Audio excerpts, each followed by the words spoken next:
Hola amigos, hola amigas, estamos aquí transmitiendo en este live especial por Comer Animales, donde hablaremos de sociología y particularmente vamos a hablar de cómo la alimentación ha tenido unas capacidades transformadoras de nuestro modelo social y político.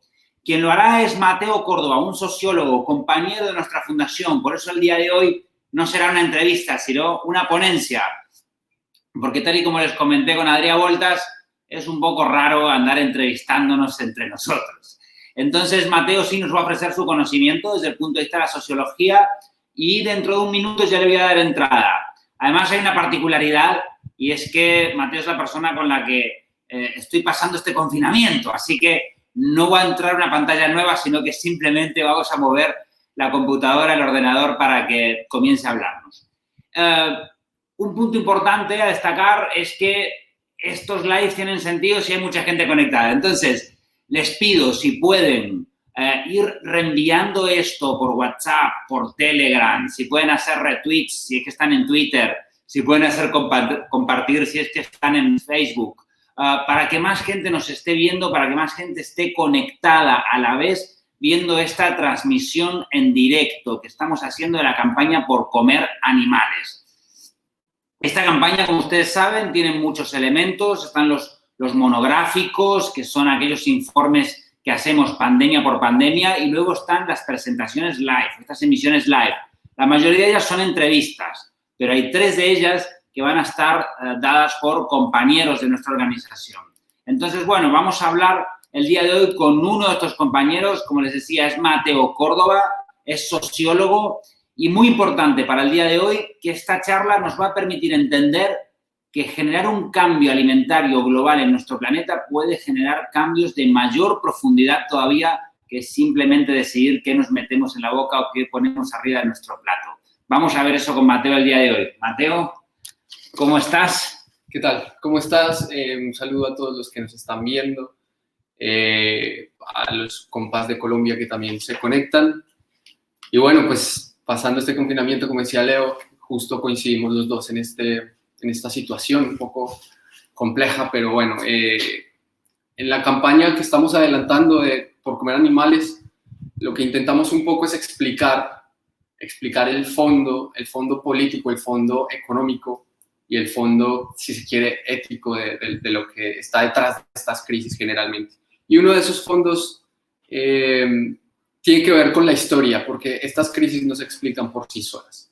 Y por eso en esta ponencia particularmente hemos intentado trazar un puente histórico entre la revolución del Neolítico y modelos de cooperación, particularmente la Unión Europea, que nace como una especie de paz continental bajo un modelo de cooperación de una u otra forma para superar esa contingencia, esa incertidumbre de la hambruna y de la posibilidad de una nueva crisis tras la Segunda Guerra Mundial. Entonces, la posibilidad de trazar esa línea entre Neolítico, Unión Europea y la crisis de la COVID-19 tiene el objetivo fundamental de entender la causa alimentaria en la política. Y esas causas existen incluso antes de que llamáramos a la política política. Entonces, empezaría diciendo que el Neolítico se le reconoce como la revolución, y para nosotros una de las tesis que tenemos en la fundación es que es quizás la única revolución que se ha conocido en la historia del mundo. ¿Por qué? Porque lo permeó todo, llegó a cada rincón del planeta y de una u otra forma ese cambio que se dio de la sociedad, de los grupos recolectores, de los grupos cazadores, a la producción de los alimentos, a la sedentarización, a la vida campesina, lo que hizo fue introducir en el mundo unas estructuras sociales, unas dinámicas, una forma de organizarse que hasta el momento no se conocía.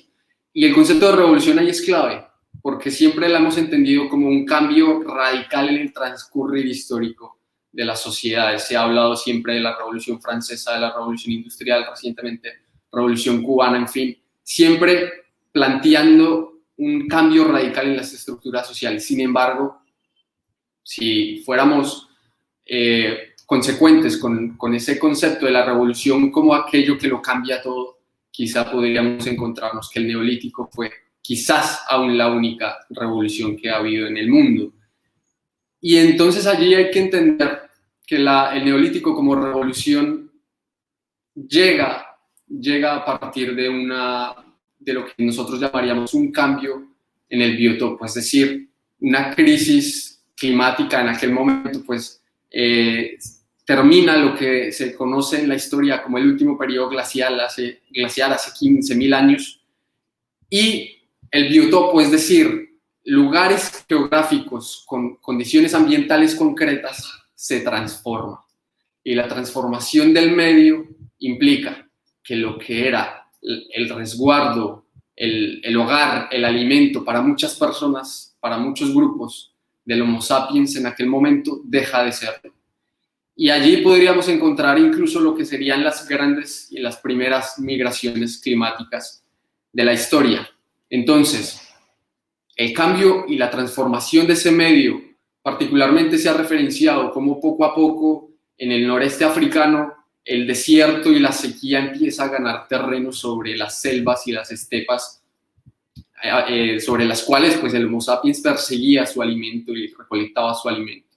Esa transformación del medio termina en un tránsito, en una migración, y particularmente se ha referenciado históricamente el Valle del Nilo y el creciente fértil, que se reconoce como el creciente fértil en el Medio Oriente, como los primeros lugares de sedentarización de la vida humana.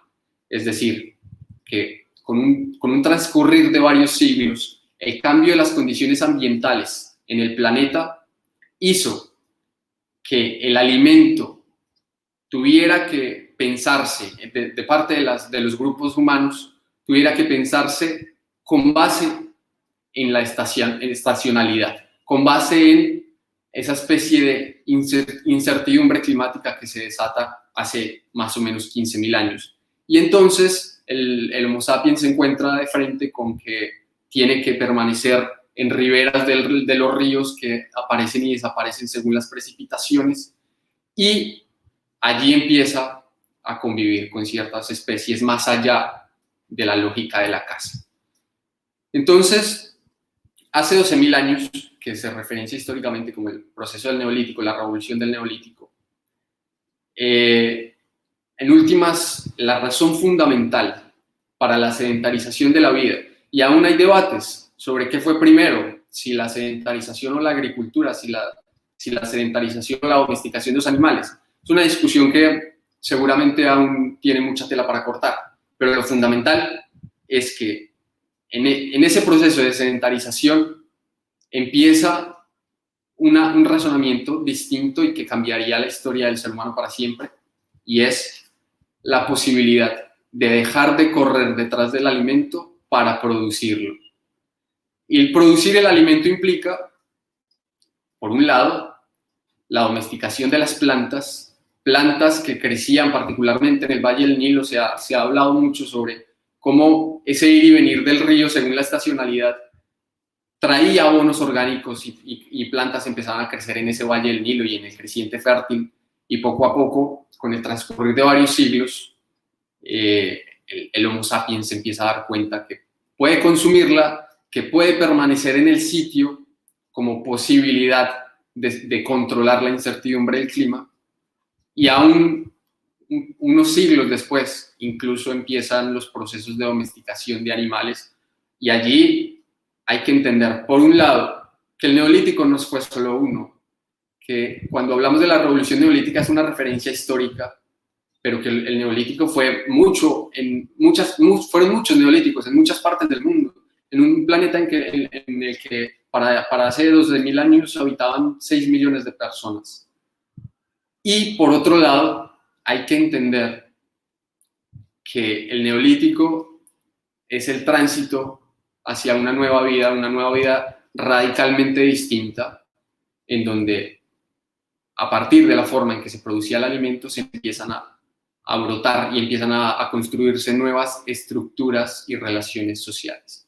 Y a partir de allí entendemos que el alimento como elemento sociológico, es decir, el alimento como la posibilidad de cubrir una necesidad relacionándose con el medio ambiental, el alimento como la representación social de la comida, si se quiere, y el alimento como la construcción de unos hábitos en torno al cubrir esa necesidad, que son como los 3 ejes por los cuales podría hacerse una sociología de los alimentos. El alimento empuja unos procesos políticos concretos, que particularmente en el Neolítico serían el fortalecimiento de la familia como que poco a poco empieza a dar pasos hacia una institución social tal y como la conocemos, los ciclos económicos del alimento, la división sexual del trabajo, y allí empezaríamos a ver quizá lo que hoy entendemos como la posibilidad de la acumulación y el excedente del alimento como piedra angular del ciclo económico alrededor del sistema alimentario. Y entonces allí hay que entender que cuando nacen y cuando empiezan a sembrarse esas piedras de conceptos como propiedad, de conceptos como acumulación, de conceptos como la división del trabajo, se empiezan a crear en últimas las condiciones para la disputa por el recurso. Y allí el tema nos lleva a entender que la producción del alimento tiene que ver fundamentalmente con un problema ambiental. Es decir, la distribución ecológica del territorio define de forma inmediata y de forma radical la forma en que se alimentan las personas. Entonces, cuando la disputa por recursos y la posibilidad de acumular el alimento se convierten en eje de la organización de muchas sociedades, empieza, por un lado, el avance de las sociedades, particularmente los asentamientos humanos en Europa. Se ha estimado que hace 7.000 años empiezan a avanzar 25 kilómetros anuales sobre el territorio continental. Es decir, esa transacción de biodiversidad por producción de alimentos empieza incluso hace tantos años a avanzar a una velocidad que para ese entonces era 25 kilómetros por año. Y, por otro lado, la posibilidad de la acumulación termina en que cuando se ata con el concepto de propiedad, empiezan unas disputas que tienen generalmente la cara y el rostro de guerras. Allí, entonces, podríamos empezar a entender que la guerra, como la posibilidad de disputar el recurso, la posibilidad de disputar la acumulación del alimento, tiene que ver con un fenómeno político, con unas causas alimentarias. Y allí me permitiría dar un salto larguísimo, porque es que no es solo la guerra. Podríamos incluso hablar de las guerras y las paces que se han hecho en torno a la producción y la distribución del alimento. Y allí podríamos ver, por ejemplo, que el alimento como elemento político y como sustrato fundamental de la vida social está mucho más presente de lo que a veces nos imaginamos. Cuando, por ejemplo, y hoy justo que se conmemora cierta fecha, cuando Lenin dice pan, paz y trabajo, en medio de la revolución rusa, lo que plantea en últimas es mucho más que una consigna política, y es la determinación de que solo el alimento, la posibilidad de acumularlo, la posibilidad de generar un excedente para entrar de lleno al ciclo económico del sistema alimentario, es la base fundamental para cambiar una estructura social hasta el momento conocida en ese entonces, en la Rusia zarista. Entonces, y allí podríamos incluso saltar a lo que fue la experiencia de la Unión Europea. La Unión Europea podría pensarse como una de esas paces que se hacen en torno a reducir la incertidumbre de las posibilidades de hambruna en ese entonces. Por ejemplo, la Segunda Guerra Mundial deja un continente afectado, un sistema productivo absolutamente golpeado, y se hace una paz, un modelo de cooperación en donde, entre otras cosas, hay una política común que podríamos discutir qué tanto ha triunfado, qué tanto ha fracasado y en qué se ha convertido esa política común en Europa, que eso daría para otra ponencia. Pero el principio sería la posibilidad de reducir las incertidumbres, de controlar un poco quizá lo que es ya no sería solo la estacionalidad del clima, controlar las condiciones ambientales, sino también entrar a controlar las posibilidades de una nueva crisis, que también es incertidumbre, las posibilidades de una nueva hambruna, con un marco político común en donde la producción del excedente en cada país, según la especialización de la producción, que eso sería otro proceso que empieza a verse desde el inicio de la producción de alimentos, cuando ciertas comunidades empiezan a cultivar más una cosa que otra y empiezan a saber más cómo hacer crecer unas cosas que otras. Y eso, pues, un poco de lo que nos habla el marco europeo como papel es la posibilidad de que unos países se especialicen en unas cosas, en la producción de unos alimentos, otros en otras, y el ciclo económico permita que el marco común mantenga una paz que tan difícil fue lograr en su momento. Entonces, allí lo que sería fundamental plantear es que ese salto de las guerras y las paces que se han hecho en torno al alimento, hoy no se ha roto y hoy incluso está más vivo que nunca, porque y soy muy insistente con la idea de que la producción del alimento tiene que ver mucho con la distribución ecológica del territorio, y la distribución ecológica del territorio tiene muchos rostros en el mundo, y particularmente ya que estamos en Colombia, pues la distribución aquí del territorio tiene que ver con el acceso directo a la tierra, a la tenencia de la tierra. Una tenencia de la tierra desigual, que aquí particularmente hace más o menos medio siglo introduce a muchas familias en la incertidumbre del desplazamiento, en la incertidumbre del hambre, en la incertidumbre de la violencia, y aún hoy América Latina y particularmente Colombia sigue viéndose azotada por un problema, por un conflicto y por un levantamiento armado que inicia por el acceso a la tierra y por la posibilidad de la tierra como alimento. Entonces allí veríamos que problemas políticos que hoy el mundo está intentando solucionar, problemas que tienen que ver con pandemias, problemas que tienen que ver con guerras, problemas que tienen que ver con cambio climático, tienen un origen común, y es esa distribución ecológica del territorio, que en algún momento quizá dejó de ser ecológica, que en algún momento dejó de ser distributiva, como origen de estos fenómenos, como origen de unas nuevas incertidumbres. Y allí es fundamental entender que el ser humano inicia en un mundo, en una vida campesina, de producir el alimento desde la agricultura, desde la ganadería posteriormente, para vivir en la certeza de que el grupo va a estar seguro del alimento. Y la seguridad del grupo frente al alimento le permite mayor autonomía frente a los demás grupos. Y allí es fundamental reconocer, porque ya hemos visto la historia y en este momento nos encontramos confinados y en cuarentena, reconocer que lo que en su momento fue una certeza, ahora es de nuevo un rosario de incertidumbres. Es decir, un modelo de producción de alimentos que se basó en su momento en la posibilidad de criar animales, en la posibilidad de encerrar la carne, de dejar de correr detrás de la proteína para producirla en corrales. Esa posibilidad que en su momento nos permitió muchas certezas ante la incertidumbre del clima, hoy de nuevo nos tiene, pues, particularmente con los virus, paseando en clase ejecutiva y llegando directo a un plato. Entonces, eso poco tiene de certeza.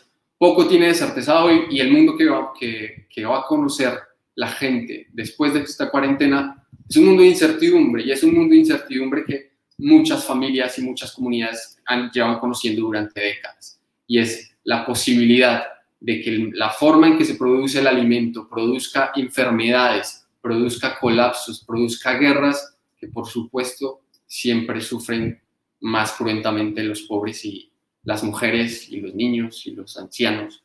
Entonces, allí hay que reconocer, y con esto iría quizás cerrando lo que es el planteamiento de las causas alimentarias de la política antes de que la llamáramos como tal, y es la ruptura que se da en un momento histórico. Particularmente la arqueología ha hablado mucho de referentes como, no sé, el descubrimiento de Göbekli Tepe en Turquía o las construcciones de Urfa, los primeros templos, y es que sí se alcanza a ver una ruptura cuando el ser humano se autoconsagra. Y entonces las interpretaciones antropológicas que ha habido al respecto son muy interesantes. en torno a la posibilidad de ver en esos superhombres de piedra que se empiezan a construir justo después del Neolítico, y es el hombre se autoconsagra en la cúspide de la naturaleza y rompe esa especie de relación que podríamos pensar que era más o menos horizontal con el resto de la naturaleza, pero allí, con la posibilidad de domar a la naturaleza para plantearle cara a la incertidumbre del clima, plantearía por un corto tiempo una posibilidad de certeza. Y aquí la discusión, y soy muy insistente en estos conceptos porque creo que es el eje de la discusión, y es la certeza y la incertidumbre, porque el hambre como incertidumbre y la producción de animales como certeza generalmente chocan, y lo que es un sistema alimentario que hasta hoy es la certeza de muchas personas, la certeza económica, la certeza cultural, la certeza familiar de muchas personas, ha pasado a ser la incertidumbre de un planeta entero, que en este momento no sabe ni cuándo puede volver a salir a la calle, que en este momento no sabe si el próximo plato de comida puede estar contaminado de alguna enfermedad zoonótica, que en este momento no sabe si el modelo agroindustrial tal cual lo conocemos tiene algún reparo en arriesgar tantos millones de vidas por maximizar la ganancia. Y entonces allí terminaríamos con ese argumento, con un argumento, y es que las certezas que se construyeron en su momento alrededor de la producción de alimentos como forma de dominar la estacionalidad climática y las condiciones ambientales terminan abriendo una avenida a nuevas incertidumbres. Incertidumbres que vienen con las guerras, incertidumbres que vienen con las epidemias, incertidumbres que vienen con las hambrunas e incertidumbres que vienen ahora con un colapso climático que no se parece en nada al que vivió el Neolítico, por una razón fundamental, y es que este colapso, este cambio climático que va a desenvolverse sin duda alguna en un nuevo cambio del biotopo, que en muchos lugares del mundo ya se conoce, en un cambio del medio ambiental, en donde muchas familias hoy ya tienen que salir de lo que siempre reconocieron como su hogar, como su alimento, como su refugio, porque ese lugar, la transformación ambiental de ese lugar ya no se parece en nada a lo que conocieron como su lugar y su modo de vida. Entonces, la incertidumbre que se genera ahí por un colapso, y nosotros como fundación somos muy insistentes en esa idea, en el colapso climático y esta pandemia como una especie de campanazo más de ese frenetismo con que se está desarrollando la producción alimentaria alrededor del mundo. Una producción alimentaria que, en nombre de la certeza y en nombre de controlar las condiciones ambientales y en nombre de curar el hambre, sigue encerrando animales, sigue exponiendo al ser humano a enfermedades de origen zoonótico, los mercados. Y aquí yo creo que como sociólogo y como parte de la fundación y como parte un poco de las reflexiones que se vienen dando aquí en Colombia, sería muy insistente en una cosa, y es que quizá con esta pandemia deberíamos cerrarle de tajo la puerta a esos racismos y a esas explicaciones prefabricadas, porque que el virus venga de donde viene es solo un azar, pero las crisis no se explican por eso. Y la fauna silvestre no es plato fuerte solo en China, también aquí. Y la forma en que se produce industrialmente y la forma en cómo se maltrata animales para producir alimento en China pasa en muchas otras partes del mundo, incluso aquí en Colombia y seguramente en los países que hoy nos están viendo. Entonces, aquí lo fundamental es entender que la incertidumbre a la que nos ha traído esta forma de relacionarnos, este metabolismo del desequilibrio que construimos con la naturaleza, es quizás la forma de entender que ya no hay certeza en esa dinámica en que nos veníamos relacionando y alimentándonos y viviendo con el planeta.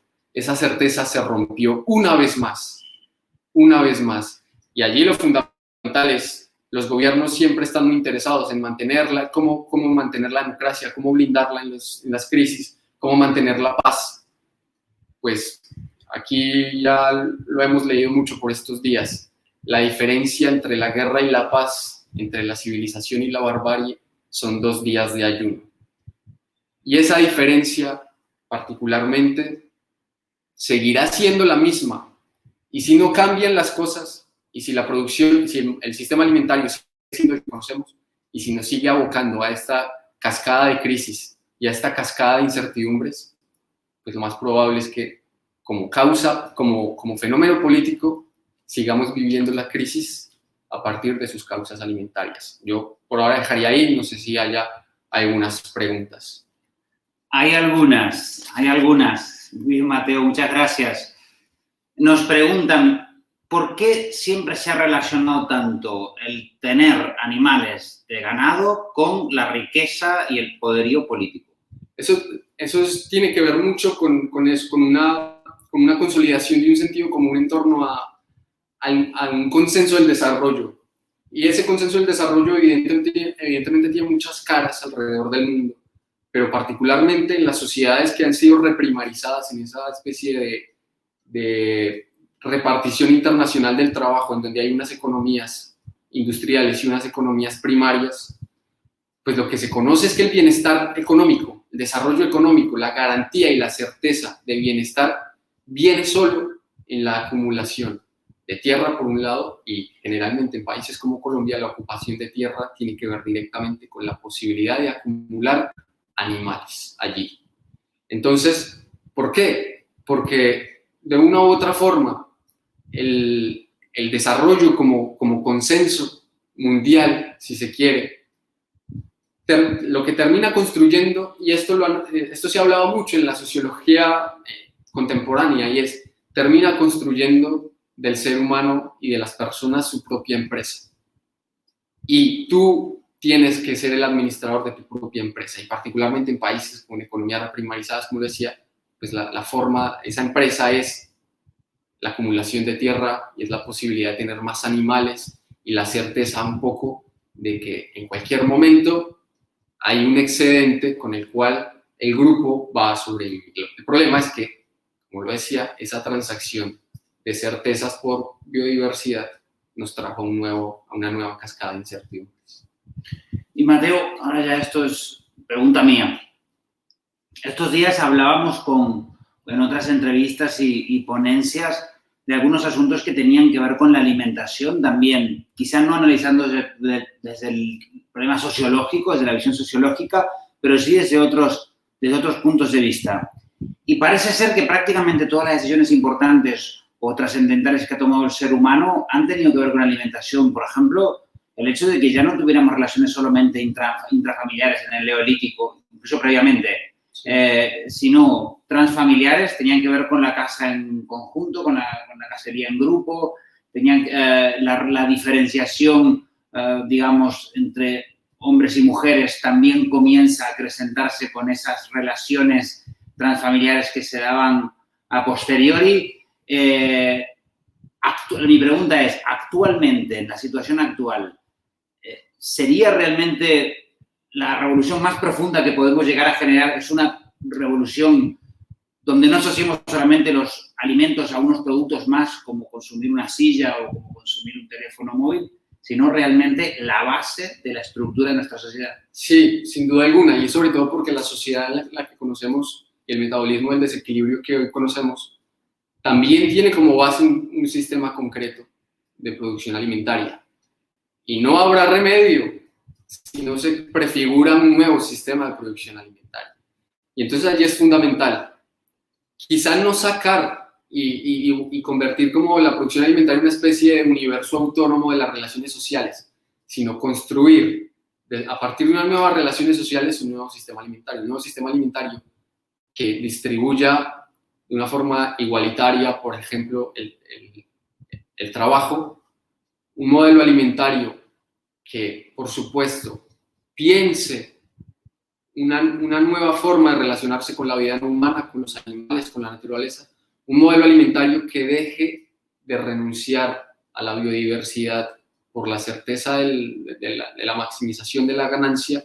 Y allí es fundamental entender que como es un fenómeno político, el alimentarnos, el acumular alimento, el comerciar el alimento, pues lo que estamos viendo es que los remedios en muchos lugares del mundo, incluso aquí en Colombia, particularmente hay unos municipios cerca a Bogotá, pero que son rurales, que lo que han hecho en este momento es prefigurar un nuevo modelo alimentario para la supervivencia y para incluso empezar a hablar de una transición necesaria si lo que se quiere es salirnos de esa incertidumbre de la extinción y el colapso ambiental en el que muchos estamos, ¿no? Y entonces, particularmente en esos municipios, pues los campesinos, ¿qué están haciendo? Pues yendo al trueque, porque se dieron cuenta que en este momento no hay peor negocio para las comunidades rurales que alimentar las ciudades que solo devuelven contaminación.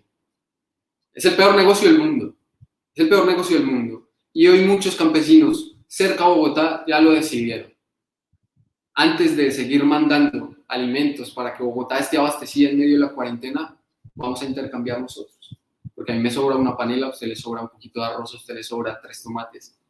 Y eso es una forma de prefigurar una transición que construiría un nuevo modelo alimentario con unas nuevas jerarquías, con unas nuevas formas de construir esas instituciones sociales alrededor, porque sin duda alguna, por muchos años y por muchos años seguirá siendo el alimento la base bajo la cual giran muchos procesos sociales. Procesos sociales que pueden ser de dominación o de emancipación, pero siempre pensando la producción del alimento y esa transacción de certidumbres e incertidumbres. De acuerdo, muy interesante. Vamos a agradecerle a Mateo esta intervención. Mateo, muchas gracias. Gracias a quienes nos ven. Y bueno, pues esto hace parte de una campaña que para nosotros ha sido muy bonita. Se vienen unas reflexiones muy interesantes y pues yo me he gozado mucho la campaña y espero que en algo haber aportado a este rosario de reflexiones tan increíbles que se han hecho acá. De acuerdo, sí, claro que sí. Muchas gracias, Mateo. Gente, mañana seguimos. Quedan los últimos likes todavía, no quedan tantos, quedan unos poquitos. Mañana tenemos un tema interesantísimo, básico. Hablaremos de ecología, de cómo impacta la ganadería en el medio ambiente. Ustedes habrán visto cientos de artículos por todas partes hablando de que la ganadería, no sé qué, con el agua, con el aire, en la biodiversidad. Bueno, mañana va a estar Pablo Rodríguez Lozano, es un profesor de la Universidad de Islas Baleares. Su especialidad es la relación de la ganadería con el agua, pero él ha hecho un artículo muy interesante que es una revisión de todo lo que se ha publicado en materia de relación entre la naturaleza y la ganadería. Entonces, mañana le vamos a preguntar acerca de ese artículo, qué ha descubierto, qué se ha encontrado, cuáles son los datos más interesantes y más relevantes al respecto, porque creemos que más que ampliar información, ahora mismo estamos en un momento en que tenemos que sintetizar la información, simplificarla para poder divulgarla con mayor facilidad. Así que le vamos también a dar la bienvenida mañana a Pablo Rodríguez Lozano para que nos acompañe aquí en estos live. Pasado mañana tenemos el tema ecofeminismo con la profesora Alicia Puleo. Les prometo ya que esto va a estar impresionante también. Alicia tiene una claridad increíble para explicar estas cuestiones, la relación entre, vamos a decir así, el carnismo y el machismo. ¿Qué puntos de relación hay? El sábado tenemos a Tomás Hertzl, es un político, cargo electo chileno, está en la Comisión de Ciencia del Congreso de Chile y queremos hablar un poco con él también cuáles son qué tienen en su poder los legisladores y legisladoras de todo el mundo para comenzar a apoyar el proceso de transición proteica, qué pueden hacer. Y por último, el domingo acabamos también con una ponencia de un compañero de la Fundación Franz Weber, Federico Fiestas. Él es economista, doctorando en gestión del territorio y nos va a explicar qué es esto de la especulación financiera detrás de los commodities, soja, maíz, etcétera. Cómo funciona el mercado de la especulación, por qué hay tanto interés en seguir apostando por la ganadería, por qué se está quemando el Amazonas, que no es para producir tofu, es para engordar animales. Entonces, todo esto vamos a charlarlo también el domingo. Y el lunes terminamos con una cosa muy especial, que es un programa de radio. No pudimos hacer live con nuestros entrevistados y entrevistadas del día lunes porque pertenecen a los pueblos indígenas, a los pueblos originarios, no tienen buenos niveles de conexión, pero sí pudimos intercambiar algunos audios y crear un pequeño programa de radio para ustedes, para también tener la visión indigenista de esta cuestión que tiene que ver con los alimentos. Les prometo que va a estar maravilloso. Así que, amigos, amigas, nos vemos mañana. Y no se olviden de compartir, comentar en las redes sociales esta charla de hoy de Mateo Córdoba. Hasta mañana. Gracias.